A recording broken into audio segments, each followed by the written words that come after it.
পুজোর মুখে নিম্নচাপের গেরোয় বঙ্গ। আকাশের মুখ ভার, মাথায় হাত মৃৎশিল্পীদের। রাস্তার ধারে সার দিয়ে দাঁড় করানো রয়েছে মাটির প্রতিমা।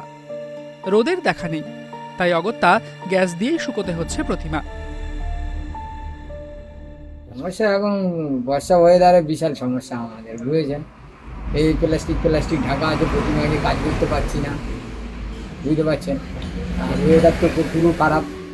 এই খারাপ ওয়েদারে আমাদের কি হবে? এই নিম্নচাপটা হয়ে তো আমাদের বিশাল সমস্যা হচ্ছে না। পার্টিপত্তর এসে দেখছে যে মাল রেডি হচ্ছে না। এই দিনের রাত কি হলে পুজো হয়ে তাদের আবভাবে এইরকম। হ্যাঁ, কিন্তু বলছি যে দিনের দিন ঠিক পৌঁছে যাবে, অসুবিধা নেই। এবার স্যালেন্ডার করে আগুন ফাগুন করে সাইজ করতে হবে, কিছু করার নেই। প্লাস্টিক দিয়ে ঢেকে আসছি, তারপরে এবার মাটি কাজ চলছে ওর মধ্যে, তারপরে হিট দিয়ে শুকনো করতে পারি।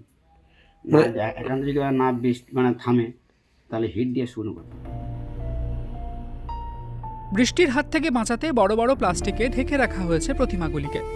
তার ভিতরেই অসুবিধার মধ্যে কাজ করে চলেছেন শিল্পীরা।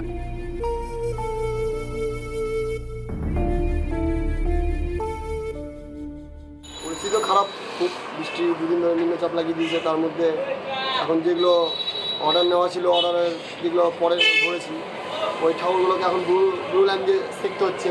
তারপর অনেক চাপের মধ্যে পড়েছি। ওয়েদার ঠিক মতো না হলে আমরা ঠাকুর না শুকাতে পারলে মুশকিল হয়ে যাবে। ঠাকুর বাইরে আছে, শুকাচ্ছে না, প্রয়োজন পড়লে গ্যাস দিয়ে শুকাতে হবে। এখন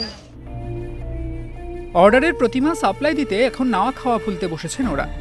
কিন্তু টানা বৃষ্টির জেরে প্রতিমা তৈরি করতে বাড়তি টাকা গুনতে হচ্ছে শিল্পীদের। তাই লোকসানের কথা ভেবে মাথায় হাত তাদের। নিম্নচাপের কারণে মাথায় হাত পড়েছে প্রতিমা শিল্পীদের। প্রতিমা শুকোতে যেমন দেরি হচ্ছে, তেমনি প্রতিমা তৈরিতে ব্যাঘাত ঘটছে এই নিম্নচাপের বৃষ্টির কারণে। কার্যত নাওয়া খাওয়া ভুলে এখন প্রতিমা তৈরিতেই মনোনিবেশ করেছে মৃৎশিল্পীরা। তার কারণ ইতিমধ্যেই বহু পুজো উদ্যোক্তারা তারা বায়না দিয়ে গেছে প্রতিমা শিল্পীদের। দক্ষিণ 24 পরগনার দেউলা থেকে শুভজিৎ দাস, ইটিভি ভারত।